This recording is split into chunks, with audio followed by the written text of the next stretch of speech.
Welcome to Praetoria Prime. On December 11th, 2025, Democracy Now! Released US seizes Venezuelan oil tanker as anti-Maduro campaign escalates, a report that peels back the polished rhetoric of peace to reveal something far more unsettling: a Nobel Peace Prize stirring unrest, warships near Venezuela, and oil flowing through a maze of contradictions.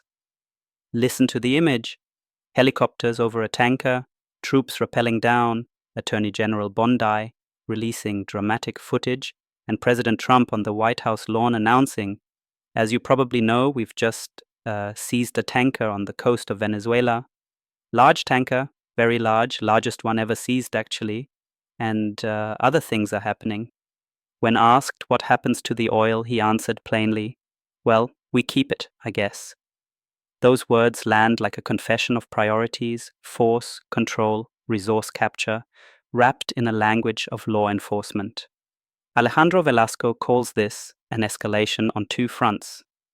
The United States has amassed the greatest number of troops in the 21st century in the Caribbean, and an escalation of what he calls a kind of illegality, with assets held abroad effectively kidnapped for ransom in courts and on decks. What the speakers here get right is this: the choreography of coercion, seizures, fighter jets off Venezuela's coast, public threats, creates pressure aimed at provoking a misstep that could justify larger action. That is exactly the pattern Velasco traces. What they miss, or understate, is the systemic contradiction at the center of the story.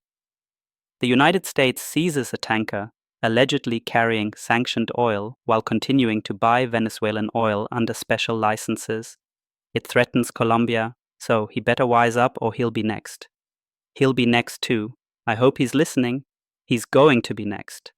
And yet, as the host points out, the same administration pardons or shields figures linked to massive narco-trafficking.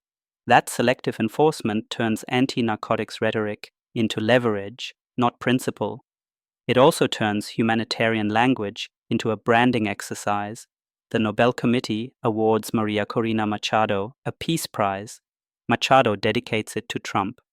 Protesters in Oslo call the choice a legitimation of military intervention. History has seen similar uses of symbolic prizes as aspiration or signal: Obama, Aung San Suu Kyi. But here, the laureate has openly supported foreign pressure that includes threats of force.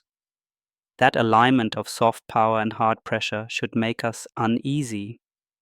We must ask the hard questions. Why again do we see democracy invoked as a cover for coercion? Who benefits when sanctions are enforced selectively and oil is subject to seizure and license in the same week? Who controls the silence, Congress? Courts? Corporate middlemen, when legal clarity is replaced by spectacle? These are not idle queries. They demand scrutiny precisely because patterns repeat. Domestic politics are shifting. Miami elected Higgins in a landslide, and voters are asking why foreign adventurism gets priority over housing and health at home. When democracy becomes a justification for intervention, contradictions expose the real motives. We need transparency, legal accountability, and a public conversation about whether force and symbolism are serving democracy or disguising the pursuit of power and resources. That's it, my friends. Please like and subscribe to support my channel. You can find more content on my Spotify and on YouTube under the handle @Praetoria Prime. Until we meet again, this was Scipio Americanus of Praetoria Prime News.